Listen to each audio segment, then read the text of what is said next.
होंगे जापान से भारत देश की हालत कि भारत देश की स्थिति क्या है। भारत देश की बहन बेटियां सड़क पर हैं, लेकिन देश का पीएम वहां जापान में घूम रहा है, जापान में घूमकर वहां पर सम्मेलन कर रहा है। एक बात आप मुझे बताइए, जब ऐसी स्थिति में जब देश के लोग, देश की बेटियां सड़क पर हैं, तो क्या प्रधानमंत्री का जापान जाना वाजिब था?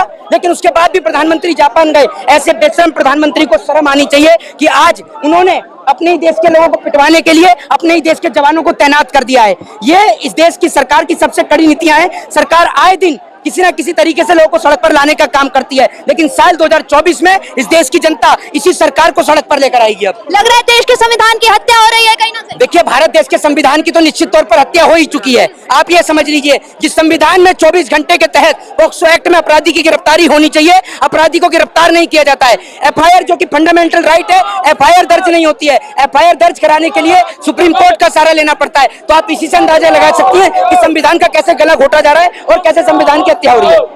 चोरों से तानाशाही नहीं चलेगी, नहीं चलेगी, नहीं चलेगी, तानाशाही नहीं चलेगी, नहीं चलेगी, नहीं चलेगी, हिटलरशाही नहीं चलेगी, नहीं चलेगी, नहीं चलेगी, हिटलरशाही नहीं चलेगी। मैम, क्या लग रहा है कि इस मार्च के बाद, क्योंकि 1 महीने से इंसाफ की कोई सुनवाई नहीं हुई है, कुछ नहीं बोला गया है, क्या लग रहा है इस मार्च के बाद सुनेंगे प्रधानमंत्री? देखिए, आज कहीं ना कहीं सरकार के ऊपर दबाव जरूर बनेगा और उनकी आंखें जरूर खुलेंगी। लेकिन अगर आप प्रधानमंत्री की बात करें तो वो विदेशों में जाकर अपना प्रचार कर रहे हैं और अपने भाषण दे रहे हैं। क्या लग रहा है ये सुनवाई कब करेंगे? ये हमारे 28 तारीख को हमारी संसद का घेराव रखेंगे और मोदी जी ने जब हमारी बेटियां मेडल लेके आती हैं तब तो वो आगे रहते हैं। हम हमारी बेटियों के साथ इतना बुरा व्यवहार हो रहा है, 3 महीने से धरने पर बैठी हुई है, उनकी आंसू बह रही है, उनकी एक भी आंसू की कीमत नहीं समझ रहे। और बृजभूषण ये कह रहे हैं कि बेटी हमारे को मेडल क्यों दे, वो पैसे दे। मेडल तो 15 रुपए में मिलता है, वो पैसे वापस दे, जो भारत की शान को वापस लुटाए, ऐसे उनके वो कर्म है। तो हम न्याय दिलवा कर रहेंगे हमारी बेटियों को। क्या लग रहा है आगे जो है आप लोगों को नहीं जाने दिया जा रहा है और यहाँ पर बैरिकेड्स लगा दिए गए हैं, तमाम पुलिसकर्मी यहाँ मौजूद है, क्या कुछ कहेंगे?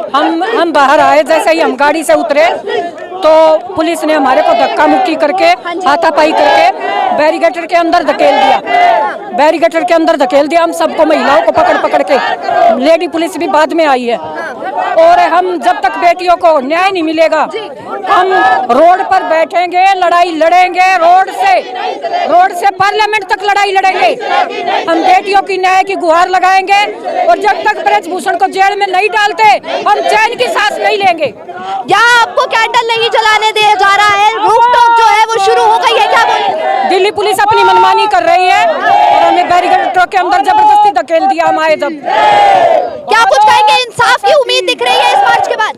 सरकार से कुछ उम्मीद नहीं रख रही, लेकिन फिर भी हम पीछे नहीं हटेंगे। हम इनके साथ हैं और आखिरी दम तक साथ रहेंगे और न्याय दिला कर रहेंगे, बृजभूषण को सजा दिला के रहेंगे। देश की बेटी को इंसाफ दो के नारे यहाँ पर लगाए जा रहे हैं। पहलवानों का संघर्ष 1 महीने से ऊपर होने वाला है, लेकिन इंसाफ जो है कहीं ना कहीं वो नहीं मिला है।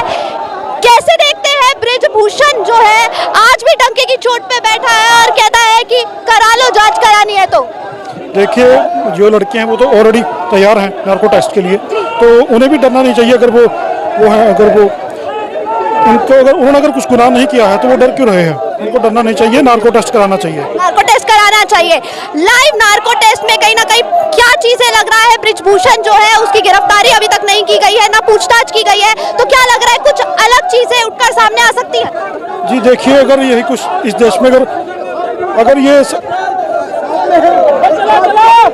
अगर ये डिक्टेटरशिप इस देश में चलती रही तो मुझे नहीं लगता कि ज्यादातर ये सरकार टिकेगी, क्योंकि अब लोगों का गुस्सा चरम पे पहुंच चुका है। पहले किसानी भी लाए थे और अब ये जो देश की बेटियों के साथ जो हो रहा है वो बहुत गलत हो रहा है। कभी सोचा था इस ऐसे अपराध के लिए ऐसे इंसाफ मांगने पड़ जाएगा हमारे देश में? नहीं, ये कभी नहीं सोचा था। जो हमारे भगत सिंह जी जो हमारे शहीद हुए हैं, उन्होंने कभी नहीं सोचा था कि इस देश में ऐसे दिन देखने पड़ेंगे। काले गोरे अंग्रेज चले गए और काले अंग्रेज आके बैठ गए कुर्सियों पे, अब इनको भगाना पड़ेगा।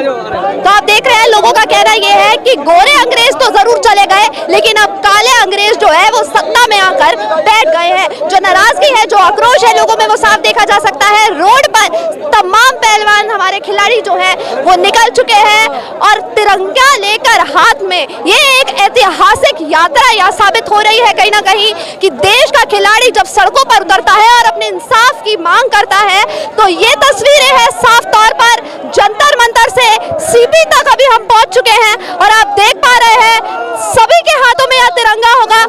सभी लोग यहाँ पर मौजूद हैं और सब जाकर इंडिया गेट पर अभी कैंडल जलाने वाले हैं। अब ये बता दीजिए कि समर्थन जो है किसानों का जब से मिला है बोला जा रहा है कि ये आंदोलन हाईजैक हो गया है। समर्थन किसानों का नहीं मिला और बिरादरी का समर्थन मिल रहा। देख रहे हैं आप कितने आदमी आज, ये सब 36 बिरादरी का समर्थन है। यह जय मातृ शक्ति के ऊपर लड़ाई है, सब हर समाज का आदमी है इसमें। ये यह सरकार नहीं सोच रही हो अगर एक ही बिरादरी ना 36 बिरादरी का समर्थन है। इंसाफ मिलने में 1 महीना क्यों? ये सब दोहरी राजनीति है इनकी।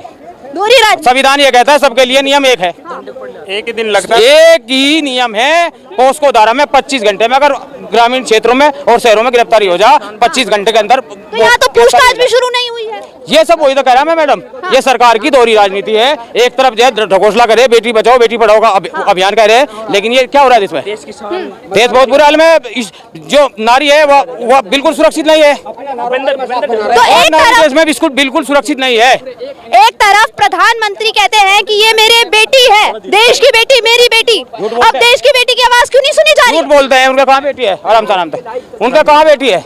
उनका तो कोई संतान ही नहीं। कहाँ बेटी है उनकी? ये तो हमारी बेटी है।